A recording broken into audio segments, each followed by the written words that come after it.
A quick rebuttal to a recent livestream with Bev Try Thinking on his Discord server, since vertical lines are always perpendicular to the straight line connecting them. But if the Earth were shaped more like a basketball, then locally vertical flagpoles would diverge from each other. Because the line connecting them is not a Euclidean straight line, this green line is also known as a level line, a concept that surveyors know very well. I got your numbers right here. And we have now proven that 2 equals 1. It's just as easy as 1, 2, 3 equals 1. You have to open your mind. Not a Euclidean straight line. Imagination is all you need. Not a Euclidean straight line. Don't take advice from fools.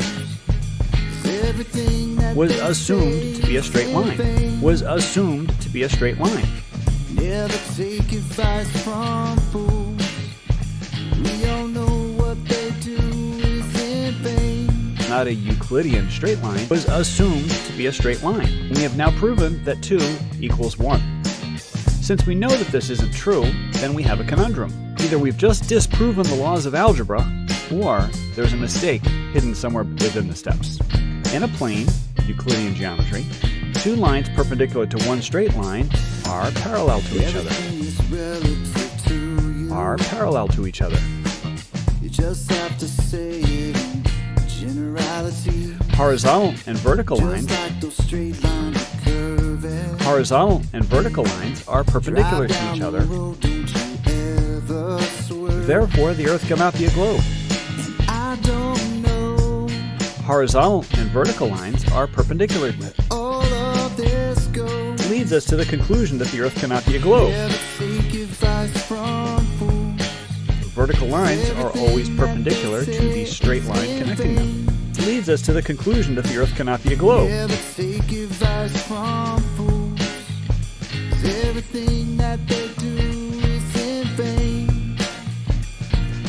So let's revisit the original diagram and point out the original error. Can you see it? This next one, from Engineering, Surveying, and Estimating, shows a curved level line following mean sea level, with horizontal and vertical being perpendicular to each other. Leads us to the conclusion that the Earth cannot be a globe, where your vertical line can be established with a plumb bob. We'll change the horizontal line. And I know exactly what's on your mind. The Earth cannot be a globe. You got your playbook, it's alright. Then locally vertical flagpoles would diverge from each other. Dictates what you will find. We'll change the horizontal line. And I don't know. Not a Euclidean straight line. Where all of this goes. The Earth cannot be a globe. Don't take advice from fools. 'Cause everything that they say is in vain. Never take advice from fools.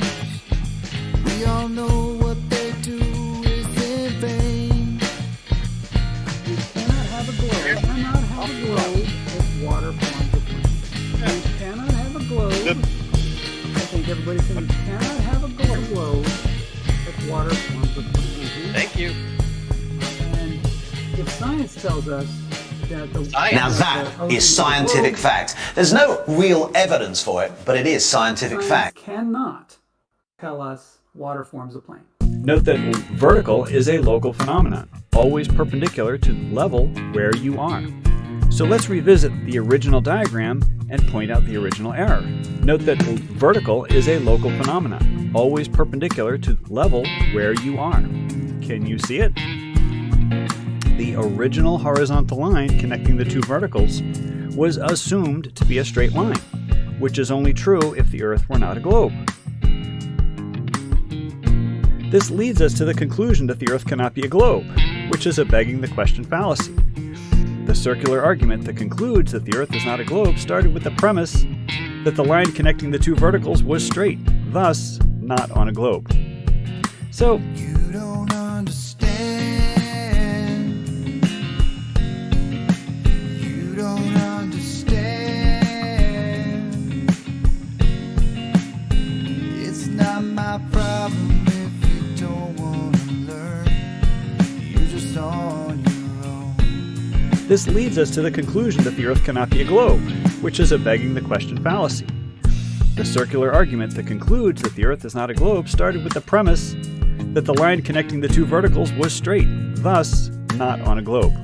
If water forms a perfect plane, there can be no globe. The original horizontal line connecting the two verticals was assumed to be a straight line, which is only true if the Earth were not a globe. This leads us to the conclusion that the Earth cannot be a globe, which is a begging the question fallacy. The circular argument that concludes that the Earth is not a globe started with the premise that the line connecting the two verticals was straight, thus not on a globe. You don't understand. Straight line. You don't understand. Science. It's not my problem if you don't want to learn. You're just on your own. The water level is a tool that establishes a horizontal plane. Poof goes the globe. Sorry. Yep. The error is not in this diagram, but rather in the argument. Then locally vertical flagpoles would diverge from each other. So let's make some changes. We'll change the horizontal line to a level line. On a globe, two perpendicular lines, since vertical lines are always perpendicular to the straight line connecting them. If vertical lines diverge from each other, then the Earth cannot be shaped more like a pizza than a basketball. If the Earth were shaped more like a pizza than a basketball, then all flagpoles would indeed be parallel. But if the Earth were shaped more like a basketball, then locally vertical flagpoles would diverge from each other. You don't understand. You don't understand. It's not my problem if you don't want to learn. You're just on your own. The line connecting them is not a Euclidean straight line. No reason, no logic, no wisdom, no worry. This green line is also known as a level line, You're just on your own. a concept that surveyors know very well. No reason, no logic, no answers to questions. You're just on your own. The definition of a level surface is a curved surface perpendicular to the force of gravity, for example, still water in a pond. The original horizontal line connecting the two verticals was assumed to be a straight line, which is only true if the Earth were not a globe. This leads us to the conclusion that the Earth cannot be a globe, which is a begging the question fallacy. The circular argument that concludes that the Earth is not a globe started with the premise that the line connecting the two verticals was straight, thus not on a globe. And we are live. Welcome everyone. It is Wednesday. We are going to be going into the introduction to Western philosophy from Hillsdale College. So join us in the Discord. We are just going to be talking about, I don't know, whatever for a bit, for about half an hour, and then we're going into the Discord. We had a great one yesterday. Today's going to be a little bit, I don't know, dealing with Hume, but these are all people that have philosophies. I think the whole idea of this is to get everybody into the idea that these people have philosophies, but everybody has a philosophy. So can I? Hi, Bev. All right, Rob. Hey, I just wanted to ask. So Hume is the only one I have no context for. So maybe we could go over just a preview of who Hume was before we get into it. He's about the only guy I've never heard of. Yeah, Scottish Enlightenment. Probably why you've never heard of it, because it's not really known. I think it, like, if you're trying to piece together a narrative that you want to try and push to absolutely screw people's heads up, then it fits in that way. But any other way, I'm not too sure. You know, like these are just people that thought things. But you do that too. Everybody does it. Who knows? Who knows how these people manage to make themselves into the history books? Because they are just people that write stuff down. If you never talk about it, you never state your stuff and never get a chance to express your stuff, then nobody's ever going to follow your whatever it is, the philosophy. But you don't ever follow somebody else's philosophy, right? You generate your own. Like Kev says, you pick the pieces that you want and take them on for yourself. The only way of knowing that is to actually communicate and talk about them. That's what we're here for. That's what this Discord channel's for. To give people a chance to enter into this. I mean, it's definitely not academic, this type of thing. Everybody has their own philosophy. The only way you ever find it is by asking questions or making people ask questions of you. You probably never even thought about half of these things, and that's the beauty of this sort of questioning. It's not for everybody. Being able to, I don't know, imagine. I mean, like yesterday we went over Descartes, right? Descartes doubted everything. Well, you can imagine doing that. You can imagine something and then imagine doubting it. I mean, it sounds like a really weird philosophy, but that's the sort of stuff that these people do.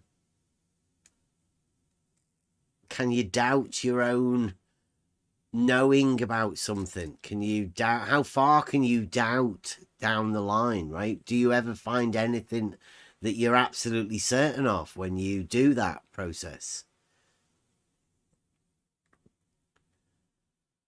Rings true to me because I know I've done it. I think that's what everybody's trying to do. Everybody's trying to find truth, right? People say they know truth and they're truthers and all of that. But whenever you go down to it to find out first principles, like, what do people know? What is the absolute foundation of what people know concretely, if that's a kind of way to put it? And has anybody thought through how they know what they know? Do they really, really know what they know?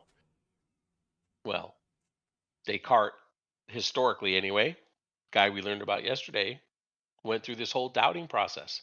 But he doubted everything all the way back to mathematics, geometry, things that most people might say is an absolute foundation, concrete, rock solid, can't possibly doubt something like a straight line or something like 2 + 2 = 4, those kinds of things. But he did. He chucked it. Interestingly, the guy that made the Cartesian coordinates, X, Y, perpendicular, straight lines. Maybe it's because that they were doubting the coordinates, right? Maybe so. I mean, that's not a way to go into a mathematical Yep. understanding. And he did algebra, right? But Mm-hmm. ends up with the Cartesian coordinates, 2 straight lines, perpendicular. Yep. Well, not just 2 straight lines. Lots of them. Perpendiculars. Lots of perpendiculars. And if there's one thing everybody knows about what perpendiculars come with, geometrically, that's why the understanding of plumb and level being perpendicular and vertical and horizontal being perpendicular, everybody knows what perpendicular is. Yeah, there are implications to perpendiculars in there. Mm.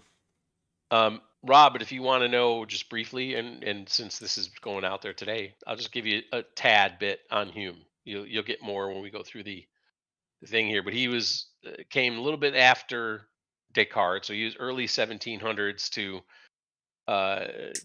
late 1700s. That's when he lived, reportedly, allegedly. One of the things in here, so just to give you an idea, right? Says Hume denied that humans have an actual conception of the self. He thought that we experience only a bundle of sensations and that the self is nothing more than this bundle of causally connected perceptions.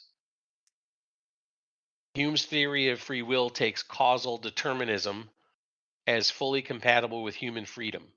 His philosophy of religion included his rejections of miracles and the argument from design for God's existence were especially controversial for their time. So that's a little bit on him. Now, what I found interesting as I looked into him, let me give you this little tidbit here. Thank you, So Kevin. at the age of 18 or so, Hume made a philosophical discovery that opened up to him called a new scene of thought, inspiring him to throw up every other pleasure. That's right, throw up. I don't know what that means. Every other pleasure or business to apply entirely to it. As he did not recount what this scene exactly was, this scene of thought, commentators have have offered a variety of speculation. One prominent interpretation among contemporary Humean scholarship, he even gets a name, Humean scholarship, is that this new quote scene of thought unquote was Hume's realization that the theory of moral sense could be applied to the understanding of morality as well. So this is 18. He was 18.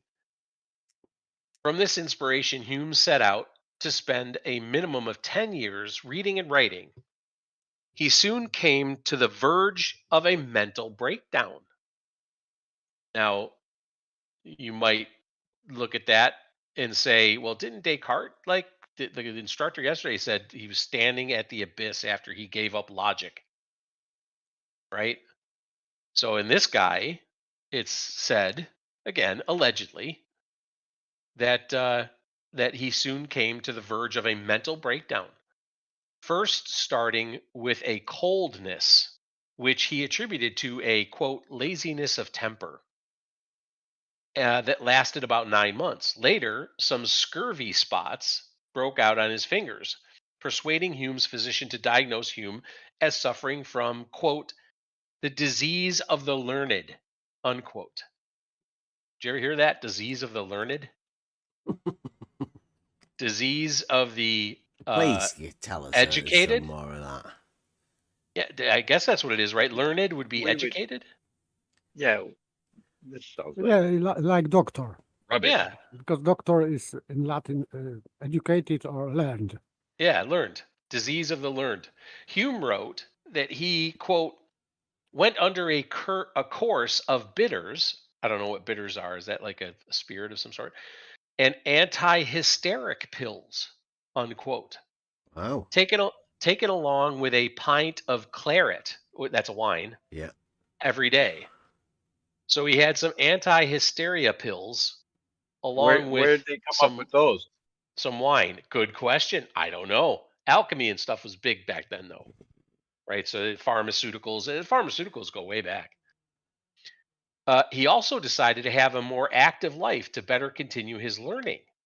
His health improved somewhat, but in 1731 he was afflicted with a ravenous appetite and palpitations, heart palpitations, I guess. After eating well for a time, he went from being tall, lean, and raw boned to being sturdy, robust, and healthful like. Oh, sounds good. Sounds like he came out of the abyss. All right, there you go. Indeed, Hume would become well known for being obese Oh. and having a fondness for good port and cheese. I mean, who doesn't, right? Who does not have a fondness for good port and cheese? Often using them as philosophical metaphors for his conjectures.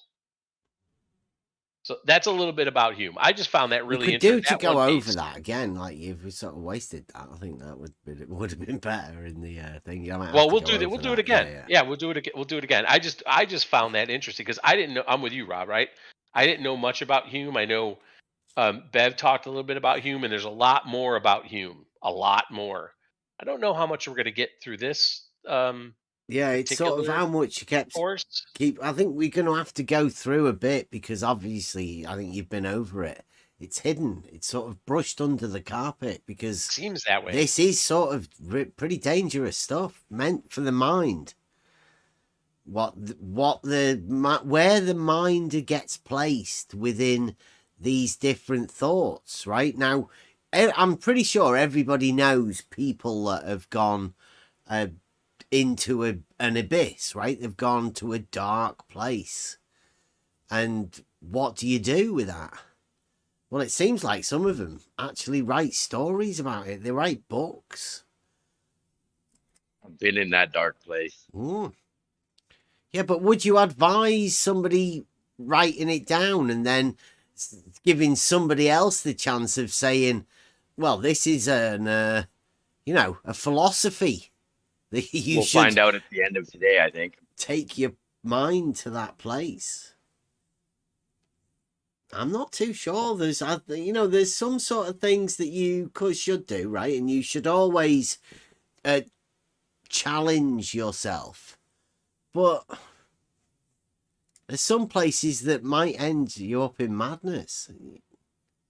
That's the odd thing, both Yeah. with Descartes, well, with Bacon too, to a certain extent, right? Yeah. But certainly Descartes, and I think Hume now is, why did these characters become these historical figures the way that they are, right? Why? I mean, reportedly, Einstein attributed much of what he did to Hume, if you didn't know. I So, I think mean, it follows with a few, there's like some of this stuff is political. So there's a different motive from the politics.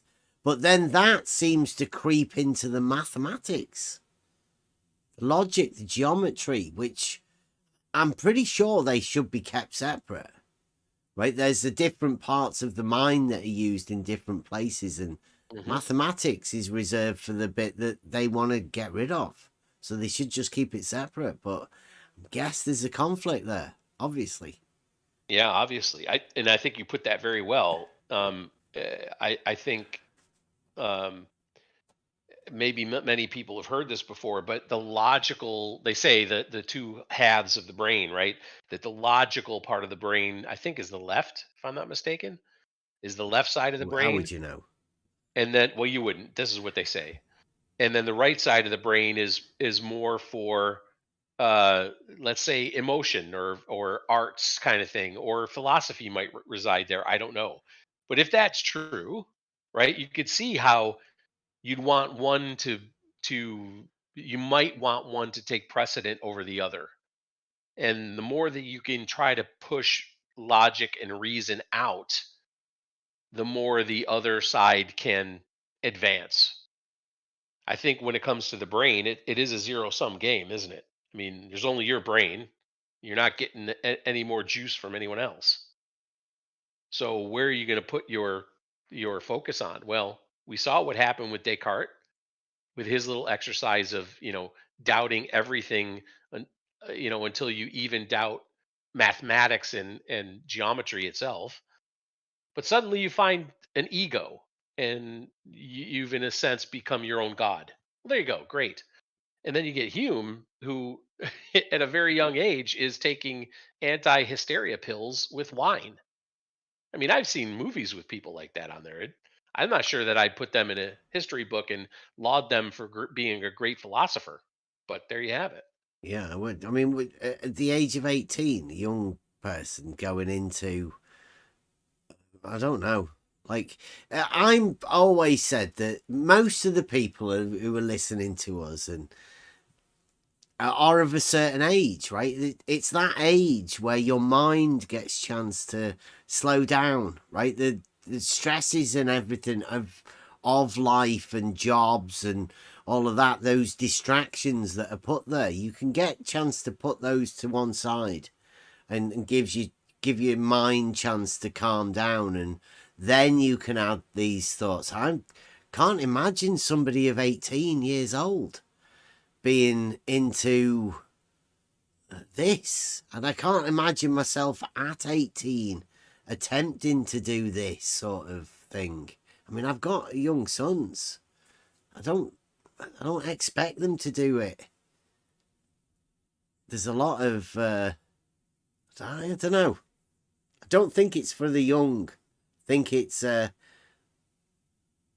of a certain age, let's say. And I'm pretty sure most people that are listening to us are that. Older, let's say. There aren't as many distractions. Well, that may be a bit unfair.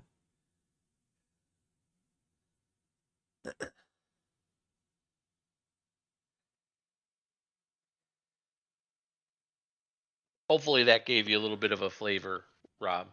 But Yeah. We're into some dark places at the minute, and it's not fun, but I mean, No, thank you, Kevin. I appreciate it. It was a good intro. I think it'll help other people too. yeah, so if you come onto the Discord channel, we will be going over another lecture today. Tomorrow we'll be talking about our trip to Bedford Levels again, the annual pilgrimage of the home of levelology. We're going on tour. And we'll go over that tomorrow. I will place the one that we did yesterday, the Descartes one. That will be on tomorrow daytime. So if anybody that didn't manage to come into the Discord channel, you'll be able to listen to that. And then it'll go into the members only. Tomorrow night we'll be going over the our trip to Bedford Levels. Maybe a bit of geometric talk about what we're going to be doing, where we get the cameras, how we're going to set them all up. Let's see, we'll get a link out there. Please join the Discord. It was good yesterday. it was great. We had like 22, 23 people in yesterday. Yeah. It's awesome. And we're going to have to sort out Buster Song as well again for today, so keep Rob happy. Mm-hmm. Who will? I like that. That's that. Okay. Yep. Bedford Levels tomorrow. We'll go over that. We are going there this weekend. A few of us. I'll be back after Buster. If anybody else wants to come and join us, Bedford, jump in the Discord, let us know, or send us a message somewhere. We'll let you know where we're going to be and what time we're going to be. We'll go over that tomorrow. All of those bits. Introduction to Western Philosophy course starting very soon over in Discord. So click that link and we'll see you over there shortly. And if not, see you tomorrow. Yeah, see you on yeah.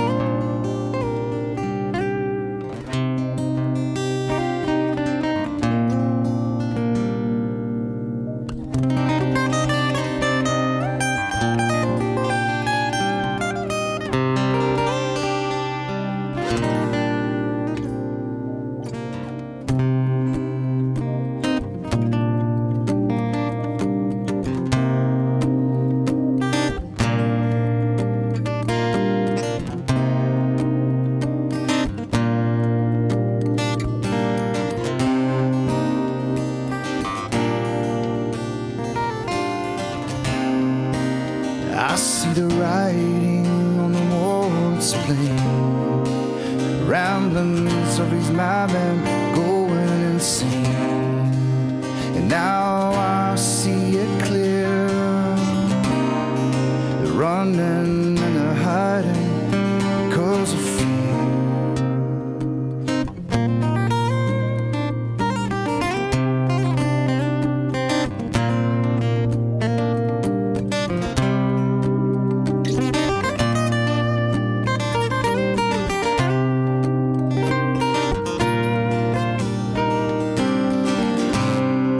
If I don't sing, if I don't speak out, if I never communicate with logical, if I don't sing, if I don't speak out, if I never receive the logos who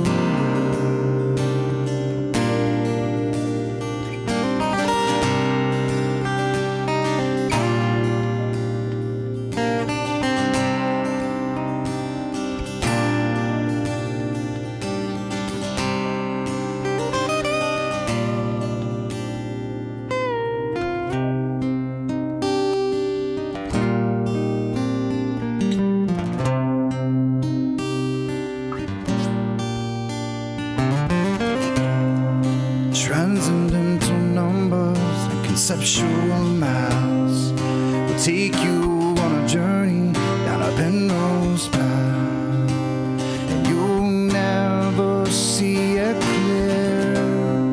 The path that you're on will be ends in tears.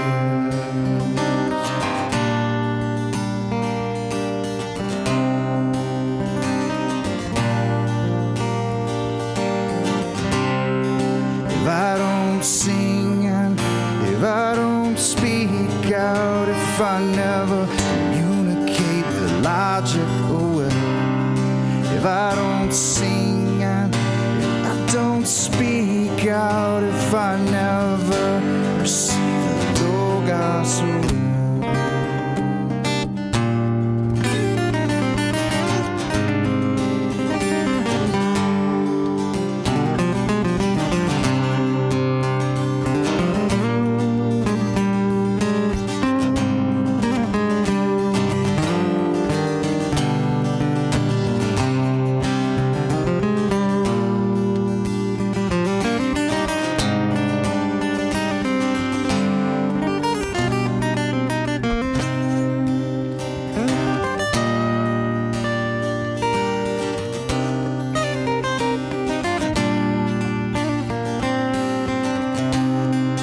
Cast away the shadows and step into light.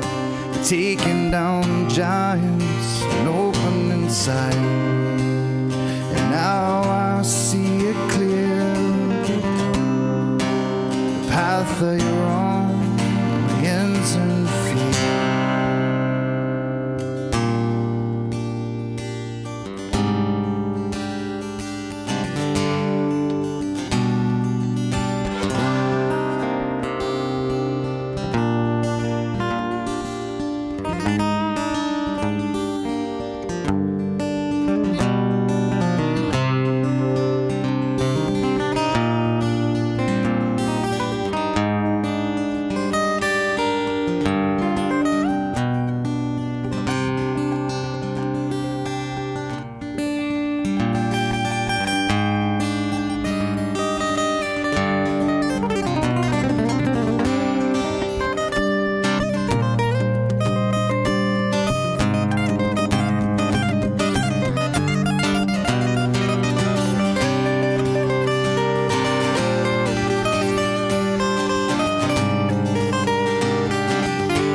take it back.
I don't sing, if I don't speak out, if I never communicate with logical will, if I don't sing, if I don't speak